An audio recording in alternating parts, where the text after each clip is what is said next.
తీసుకుని బైబిల్స్ తీసుకుని హిందువుల దగ్గరికి ఎందుకు వెళ్తున్నారు? మీరు హిందూ సంప్రదాయాలు పాటించద్దు అన్నప్పుడు హిందువులను మీరు అడగకండి.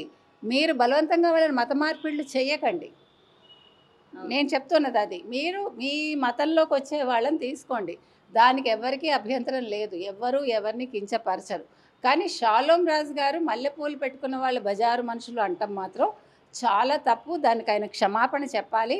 ఎందుకంటే హిందూ మహిళలందరూ కూడా మల్లెపూలు పెట్టుకుంటారు. అది చాలా ఇష్టం వాళ్ళకి.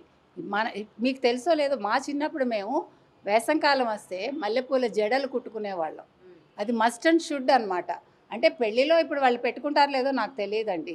అది నాకు అనవసరం కూడా. ఇప్పుడు క్రిస్టియన్స్ పెట్టుకుంటారా పెట్టుకోరా నాకు అది వాదనే అక్కర్లా.